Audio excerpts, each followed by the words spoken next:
Bienvenue à Home Acres, le 11e de décembre. C'est donc le début de l'hiver maintenant et les choses ne poussent plus beaucoup.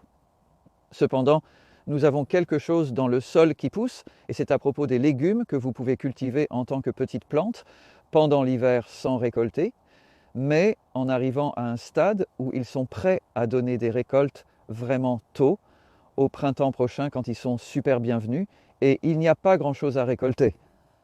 Par exemple, ce sont des oignons de printemps ou des oignons de salade que j'ai multisemés le 27e d'août. Donc le calendrier est important, car vous verrez dans une minute que cela fait la différence sur leur taille en entrant dans l'hiver. Ce que vous voulez, ce sont des plantes qui sont assez petites pour ne pas être trop malmenées par le vent ou souffrir du gel dur en hiver, mais aussi assez grandes pour qu'elles puissent survivre. Et comme il se trouve, celles-ci sont à peu près parfaites. C'est ainsi que j'aimerais que mes oignons de salade ou oignons de printemps pour la récolte de mars, avril, mai ressemblent à cette période de l'année à travers l'hiver et vous pouvez voir qu'ils sont de taille moyenne. Ils n'ont pas tellement grandi qu'ils ont commencé à jaunir ou à brunir beaucoup. Il y a ici de petits groupes de 4 à 8 en moyenne, c'est du semi-multiple classique. C'est un terrain non labouré, donc peu de mauvaises herbes y poussent. C'est bien aussi, ça facilite les choses. Le paillis sur le dessus est un peu de compost fait maison et de vieux fumier de vache. Pendant l'hiver, il y a des problèmes comme les nuisibles. Par exemple, ces oignons ici, vous pouvez voir qu'ils ont été broutés. Ce sont des lapins. Je surveille la situation et si elle s'aggrave, nous installerons un couvercle en maille sur ceux-ci. Pour le moment, ils vont bien, donc c'est le 27 août et transplanté ici très tôt en octobre. Nous allons maintenant regarder quelques oignons de printemps du même type, semés en multi une semaine plus tôt.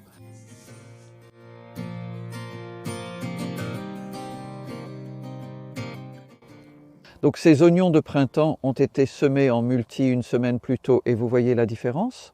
Ils sont beaucoup plus gros. Ils commencent à perdre de la qualité de feuilles ici, pourrissant les pointes ou les bords des feuilles, les vieilles feuilles. Cependant, ils ne sont pas si mauvais que ça. J'ai souvent eu des plantes qui ressemblaient à ça pendant l'hiver et elles survivent, puis elles produiront en fait plutôt que celles de là-bas, mais il y aura plus de rangement à faire. Et si je savais à l'avance ce que le temps allait faire cet automne, nous avons eu un automne légèrement plus chaud que d'habitude, c'est ce qui a peut-être accéléré un peu plus vite que je ne l'aurais souhaité. Mais ces deux dates, donc le 20e d'août, le 27e d'août, si vous prenez le milieu, 24e, 25e, vous savez, c'est aussi précis. Dans ce climat, c'est une date fiable pour semer des oignons de salade. Je vais probablement juste m'en tenir à cette date l'année prochaine. Pendant que nous sommes ici, je pourrais souligner une ou deux autres choses qui se passent, comme la fin de soirée et le cerfeuil. Le cerfeuil et le coriandre sont d'excellentes herbes à hiverner. Et c'est une variété appelée Cruiser que j'ai semée le 26 juillet. Et j'ai découvert au fil des années que c'est une très bonne date pour semer du coriandre pour qu'il soit assez grand pour passer l'hiver sans. Donc si vous avez semé à la mi-juillet, les plantes ont probablement déjà fleuri avant d'entrer en hiver. Donc vous pouvez voir ces plantes, elles n'ont pas la moindre trace d'une tige de fleurs, elles ont l'air fortes. La coriandre est une herbe assez robuste et je parie maintenant qu'elle survivra à nos hivers. Nous descendons à environ moins 7 degrés Fahrenheit ici, pour vous donner une idée. Nous pourrions examiner des épinards et je peux partager avec vous une excellente date.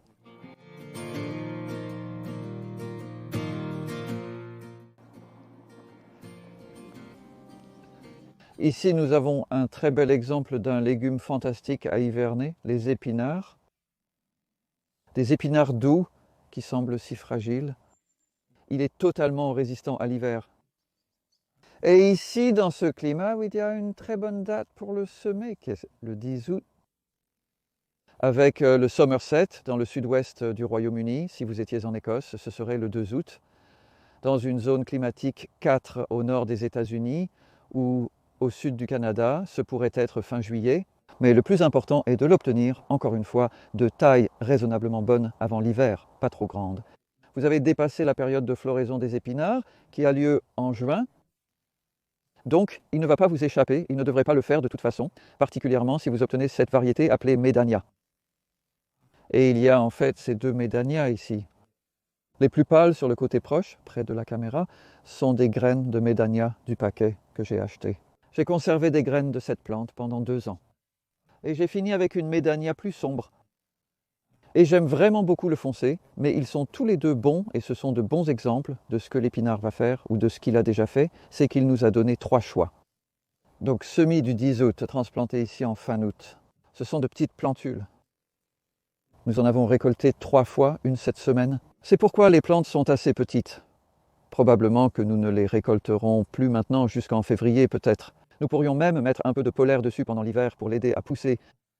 Cela va nous donner d'excellentes récoltes tout le printemps prochain. Donc de ce seul semis, nous aurons eu beaucoup de récoltes. Et une autre belle chose à propos de cet épinard, c'est qu'au fur et à mesure que l'hiver avance et qu'il fait plus froid, les feuilles deviennent plus douces. C'est fréquent avec les feuilles d'hiver.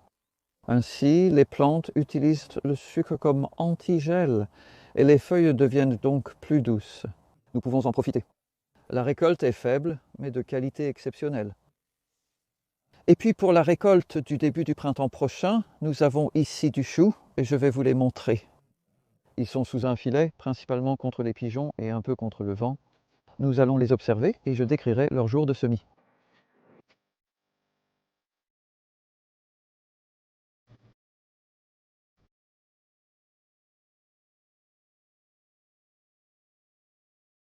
Ce sont des choux de printemps qui se réfèrent au moment de la récolte et non au moment du semis. Donc ils sont récoltés au printemps quand ils sont si bons.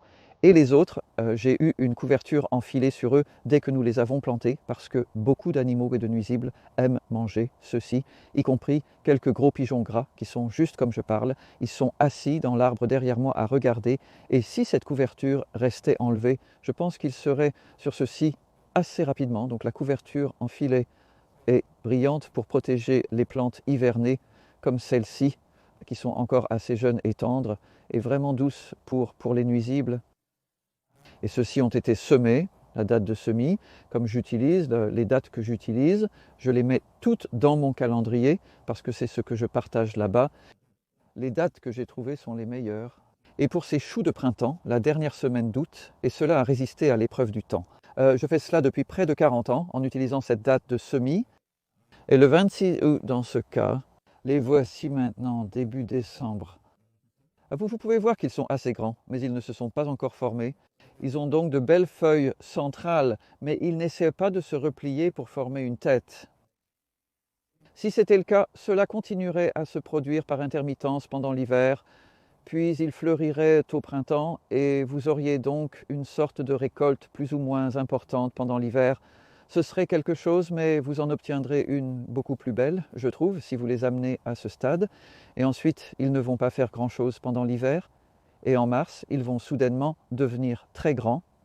Et nous commencerons à les cueillir à ce moment-là, parce que nous les avons plantés assez près, 30 cm, 12 pouces. Et cela signifie que nous pourrions enlever 1 sur 2, disons en mars, début avril, et ensuite, en avril, les restants deviennent encore plus grands, donc cela pourrait être quelques mois de belles feuilles vertes à récolter au printemps à partir de cette plantation. Je vais remettre le filet dans 1 minute. Je ne le ferai pas sur la vidéo. Et ensuite, nous pourrons également jeter un œil au chou-fleur, qui est également sous filet, et je vous expliquerai comment cela fonctionne. Vous pouvez voir la différence. Une autre chose que je fais avec ces plantations hivernales de brassica, c'est d'enlever les feuilles inférieures. Ce sont les feuilles inférieures qui ont de petits trous et non les feuilles centrales. Et c'est parce qu'elles commencent à se décomposer et ensuite les limaces s'accumulent en dessous. Vous obtenez une accumulation de nuisibles. Nous les avons donc simplement retirées environ tous les mois.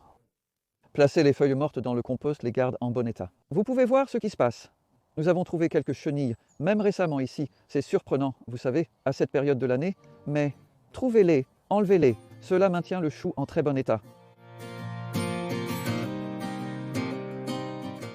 Ces plants de chou-fleur, ils ont été semés le 26 août et nous les avons transplantés ici vers fin septembre en tant que plants de 4 semaines et encore une fois immédiatement recouverts de filets pour éloigner les pigeons. Et vous pouvez voir qu'il y a des dégâts de limaces sur les feuilles extérieures. Et il y a aussi plus que ça. Il se passe des choses ici, comme en fait c'est probablement des chenilles. C'est un dommage causé par une chenille. Ici, il y a définitivement des dommages causés par une chenille. Et en fait, ce que je remarque ici, c'est la chenille, et c'est quelque chose qui est vraiment en marge du thème principal de cette vidéo, qui est les moments de semis. Mais il est juste important de prendre soin de vos semis d'hiver et de les garder en bonne santé pendant l'hiver, parce que ces plantes sont encore assez petites. Ces légumes sont moins fragiles que le chou de printemps, mais pas aussi robustes. On constate généralement plus de dégâts causés par les insectes et les nuisibles. Et je serais très heureux si ceux-ci y arrivent. Je ne pense pas qu'ils vont tous y arriver. Je pense que nous en aurons environ les 3/4. Tout va bien. Nous ferons un chou-fleur quelque part en avril et mai. Et ce sera un vrai prix, parce que le chou-fleur cultivé à la maison pendant la période de disette en mai, c'est tellement précieux. Donc ceux-ci vont rester sous couverture. Donc ceux-ci ont été semés fin août. Encore une fois, vous pourriez en fait semer du chou-fleur un peu plus tôt. Avec un peu plus de temps, il serait légèrement plus grand. Encore une fois, cependant, l'essentiel est qu'il ne forme pas un chou, ou n'essayant pas de former un chou juste avant ou pendant l'hiver, mais plutôt au printemps. Car alors vous obtiendrez un beau gros chou. Et enfin, nous allons examiner un légume qui est l'un de mes favoris pour la fin du printemps, le début de l'été, car il arrive à un moment, encore une fois, où il n'y a pas grand-chose d'autre, surtout en termes de légumes à fruits, à mettre en pot à l'intérieur des fèves.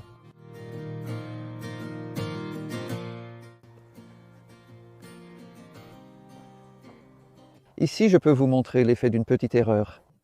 Et ces fèves, je suis maintenant assez sûr que nous les avons semées un peu trop tôt. C'est toujours la même chose. C'est comme si l'automne commençait à se refroidir en octobre et vous pensez « Oh, si j'attends trop longtemps, ces fèves ne seront pas en terre à temps pour s'établir avant l'hiver. » Et en fait, cela nous est arrivé l'année dernière avec un semis autour du 5 novembre, transplanté dans le lit en décembre. À cette époque de l'année, ils n'ont été mis en terre qu'eux. Et ils n'ont jamais vraiment réussi à s'installer, pour ainsi dire. Cette année, j'ai décidé que nous partirons un peu plus tôt, c'est ainsi que va le pendule. Nous avons semé vers le 21 octobre et ils ont été plantés 3e semaine de novembre. Ils sont ici depuis 3 semaines sans protection, ce qui est bien. Ce sont vraiment des plantes robustes, les fèves, pas du tout les mêmes que le haricot français ou le haricot grimpant, vraiment robustes. Cependant, il se passe aussi quelque chose de très intéressant ici. Eh bien, tout d'abord, je vais simplement souligner le genre de choses qui peut se produire si elles deviennent trop grandes avant l'hiver, et ensuite elles ont une longue tige et deviennent susceptibles d'être soufflées et peut-être aussi gelées. Vous pouvez aussi obtenir une nouvelle croissance depuis la base, ce qui aide à rectifier la situation et permet aux plantes de survivre. Les plantes ne sont pas complètement perdues, mais elles semblent un peu trop grandes à mon goût. Et puis, il y a aussi une comparaison très intéressante ici des deux lits, car tout cela fait partie d'un essai que nous faisons. D'une part, on compare du compost de fumier de vache, des déchets verts et du compost de champignons. Et ceux-ci me semblent plus forts que ceux qui ont été paillés avec du fumier de vache. Cela dure depuis 8 ans maintenant. C'est la 8e année que nous appliquons ce même compost. Et c'est aussi la 8e année sans rotation. Nous cultivons donc des fèves ici chaque fin d'automne, hiver, printemps. En été et début automne, nous cultivons du chou. Et vous pouvez voir l'effet de cela sur une vidéo que nous avons réalisée il y a quelques années, appelée Mini Rotation. Vraiment intéressant. En fait, il se porte bien. En fait, ce lit derrière moi, nous avons eu des pommes de terre et des poireaux maintenant pendant 7 ans d'affilée, et ils ont été brillants chaque année. Donc, pour les dates de semis des fèves, fin octobre est à peu près correct. Je dirais, avec le climat actuel, probablement vers le 28 octobre. Avant, je disais le 5 novembre, mais avec le changement climatique, il fait un peu plus froid en début d'hiver. On peut maintenant semer un peu plus tard. Pour conclure, voici un semis de fèves plus réussi.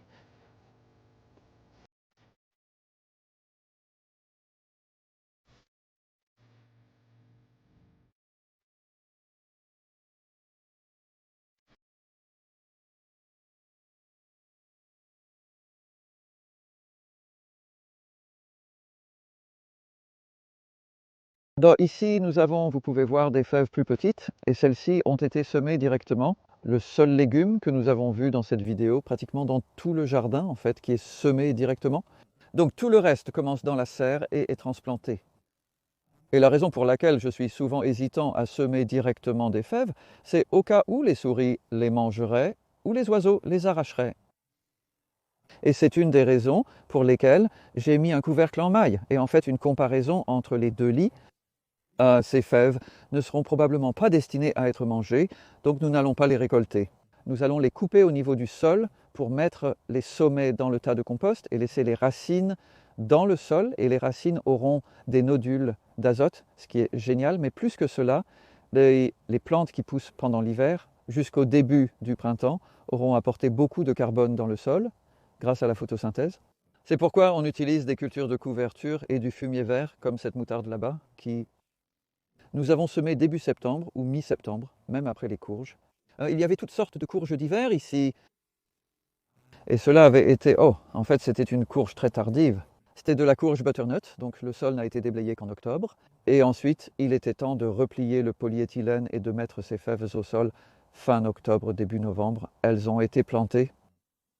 C'est pourquoi ils sont plus petits, semés plus tard et directement. Ils ont tout de même l'air forts. Ça a l'air bien. Graines de maison sûre, 3 ans, vraiment bonnes. Mais plutôt que de laisser le sol nu pendant l'hiver, donc je ne suis probablement pas pour manger, nous aurons cette culture de couverture jusqu'à début mai. Je n'ai pas encore choisi, mais si je plantais à nouveau de la courge d'hiver, le sol ne serait pas nécessaire avant fin mai. Il y a donc le temps pour ceci de faire pas mal de croissance avant cela. Et ensuite, nous avons quelque chose pour le tas de compost, quelque chose pour le sol. Et le calendrier semble avoir été plutôt agréable. Là-haut, les haricots sont un peu plus petits et plantés encore plus tard. C'était juste pour voir, plutôt que de laisser le sol nu avec des graines sûres à la maison. J'ai plus de graines, elles sont moins chères, donc vous pouvez vous permettre d'essayer quelque chose comme ça.